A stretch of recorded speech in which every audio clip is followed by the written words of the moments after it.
आपका हमारे channel brilliance 53 में। तो जो भी यूपीएसआई का तैयारी कर रहे हैं चैनल को सब्सक्राइब कर लेंगे।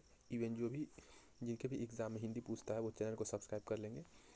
देखिए आप मैं अनेक शब्दों के लिए एक शब्द लेक्चर आप लोगों के लिए अपलोड कर रहा हूँ। पीजीटी में हिंदी जो पूछता है उसमें भी काम आएगा, बीएड में भी, एलएलबी में भी, डायट लेक्चरर में, यूपी पुलिस कांस्टेबल में, UK PSC, UK triple SC, Madhya Pradesh SI या किसी भी राज्य का जो सब इंस्पेक्टर वाला एग्ज़ाम है, बिहार कांस्टेबल आदि। अनेक शब्दों के लिए एक शब्द। तो पहला प्रश्न है, कंजूसी से धन व्यय करने वाला, तो उसको क्या कहते हैं एक शब्द में? कृपण। पर्वत की तलहटी वाक्यांश के लिए उसको कहते हैं उपत्यका। किसी की सहायता करने वाला क्या होता है? सहायक होता है। पीढ़ी दर पीढ़ी चला आने वाला अन्वयागत। तो पीढ़ी दर पीढ़ी चला आने वाले को क्या कहते हैं? अन्वयागत।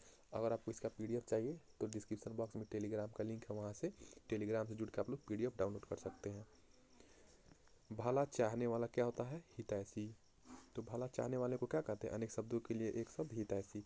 अगर आप 2-3 लेक्चर मेरा ये आप देख लेते हैं, इससे आपका पूरा अनेक शब्दों के लिए एक शब्द इससे बाहर नहीं पूछेगा, आशा करते हैं। तो आप लोग चैनल को सब्सक्राइब कर लेंगे जो भी यूपीएसआई वगैरह का एग्ज़ाम देने वाले हैं या कांस्टेबल का या किसी भी हिंदी जो पूछता है एग्ज़ाम में, वो वहाँ पे आपको काम आएगा। जो खाने योग्य न हो अखाद्य। तो जिसके पास घर न हो उसको कहते हैं अनिकेत। तो जिसके पास घर नहीं होता है उसको अनिकेत कहते हैं। अवसर के अनुरूप बदल जाने वाले को अवसरवादी कहते हैं। ठीक है, ये जो सामान्य हिंदी आदित्य पब्लिकेशन का मैं आपको सीरीज करवा रहा हूँ, इसमें आपका बहुत इंपॉर्टेंट क्वेश्चन दिया रहा है जो भी प्रीवियस ईयर क्वेश्चंस हैं। तो जो अपने स्थान या स्थिति से अलग न किया जा सके। अगर आप लोगों को बुक पढ़ने में थोड़ा सा बोरिंग लगता है तो आप लोग लेक्चर देख करके भी याद कर सकते हैं, क्योंकि बुक में बहुत ज़्यादा दिया है। जो अपने स्थान या स्थिति से अलग न किया जा सके उसको क्या कहते हैं? अच्युत कहते हैं। जिस स्त्री के पुत्र और पति न हो उसको कहते हैं अवीरा। जो थोड़ा जानता है उसको अल्पज्ञ। जो प्रमाण से सिद्ध न हो सके अप्रमेय। प्रमेय क्या होता है? जिसको प्रमाण से सिद्ध किया जाता है। और अप्रमेय क्या होता है? जिसको प्रमाण से सिद्ध नहीं किया जा सकता उसको अप्रमेय कहते हैं। पृथ्वी, ग्रहों, तारों आदि का स्थान क्या होता है? अंतरिक्ष होता है। नेक्स्ट प्रश्न देखिए, जिसकी कोई उपमा न दी जा सके उसको क्या कहते हैं? अनुपम। तो अनुपम क्या होता है? जिसकी कोई उपमा न दी जा सके। अगर आपका कोई मित्र अनुपम होगा तो उसका मतलब क्या हो गया? उसकी कोई उपमा नहीं दी जा सकती। उपमा मतलब उसकी कोई तुलना नहीं की जा सकती। उपमा का अर्थ क्या होता है? तुलना। यानी कि अनुपम वो होता है जिसकी कोई तुलना न की जा सके या उसको कोई उपमा न दी जा सके। पीछे चलने वाले को क्या कहते हैं? अनुगत। विकल्प अनुसार यानी कि ऑप्शन में देख लेंगे, अनुगत रहेगा तो पीछे चलने वाले को अनुगत कहते हैं। तो उस पर आप लोग टिक कर देंगे, नहीं तो और कोई और होगा तो जैसे अनुयायी भी दे सकता है, अनुगामी भी दे सकता है। तो पीछे चलने वाला अनुयायी या अनुगामी या अनुगत। आदि से अंत तक क्या कहते हैं? आद्योपांत। जिस पर आक्रमण हो, जिस पर आक्रमण उसको क्या कहते हैं? आक्रांत। जो इंद्रियों की पहुंच से बाहर उसको क्या कहते हैं? इंद्रियातीत। जो इंद्र पर विजय प्राप्त कर चुका उसको क्या कहते हैं? इंद्रजीत।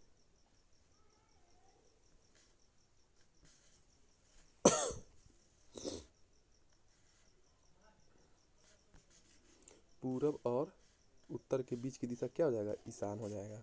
जो धरती फोड़कर जन्मता है उसको क्या कहते हैं? उद्भिज। जो धरती फोड़कर जन्मता है उसको उद्भिज कहते हैं। ठीक है, आप ऐसे प्रैक्टिस करेंगे तो याद हो जाएगा। ये सारी चीज़ें ऐसे ही याद किया जाता है। ठीक है, तो अच्छे कुल में जन्म लेने वाला क्या होता है? कुलीन होता है।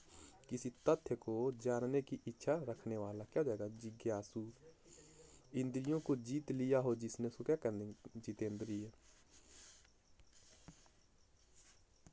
पैसे से मनुष्य की जीवन जीने की इच्छा बलवती होती है। देखते हैं ना, जिसके पास पैसा होता है उसकी इच्छाएं बढ़ जाती हैं, तो उसको क्या कहते हैं? जिजीविषा। तो जिजीविषा क्या होता है? जहाँ पे पैसे से मनुष्य की जीवन जीने की इच्छा होती है उसको जिजीविषा कहते हैं। तर्क के द्वारा जो माना गया है उसको तर्क संगत नहीं कहते हैं। कुछ लोग तर्क संगत बात कर रहे हैं तो उससे रिलेट करके समझ जाएंगे। गोद लिया हुआ पुत्र क्या होता है? उसके वाक्यांशों के लिए अनेक शब्द। दत्तक। जो मुश्किल से प्राप्त है उसको क्या कहते हैं? दुर्लभ। जो देने योग्य है उसको क्या कहेंगे? देय।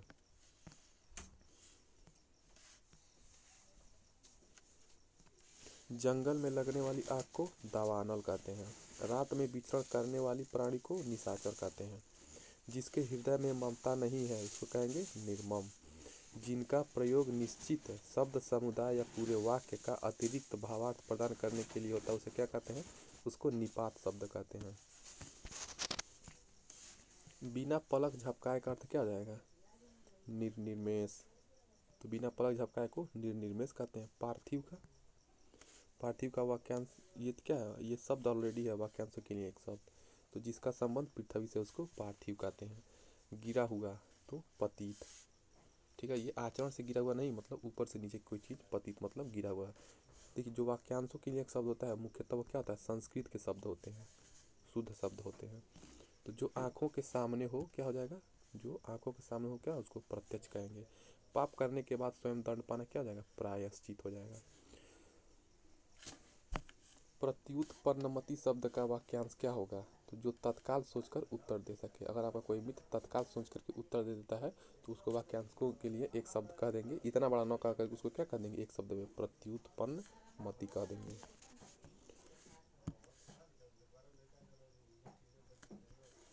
प्राणदा के लिए अनेक शब्द हैं, तो जीवन देने वाली दवा क्या होती है, प्राणदा।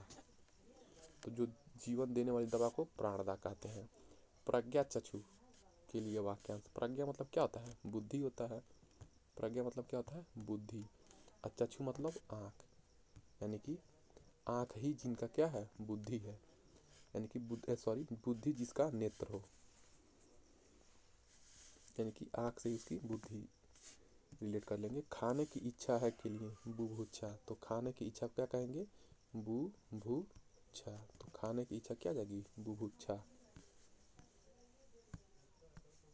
देखिए नेक्स्ट प्रश्न देखिए, अगर आपको इसका पीडीएफ चाहिए तो मैं टेलीग्राम पर अपलोड कर दूंगा, आप लोग कमेंट करेंगे तो मैं इसको अपलोड कर दूंगा, कमेंट में लिख देंगे पीडीएफ तो वहाँ पे मैं अपलोड कर दूंगा, लिंक दे दूंगा आपको टेलीग्राम का, लोड कर लीजिएगा। अनियमित के लिए जो नियमानुकूल ना हो, तो जो नियमानुकूल ना हो उसको क्या कहेंगे,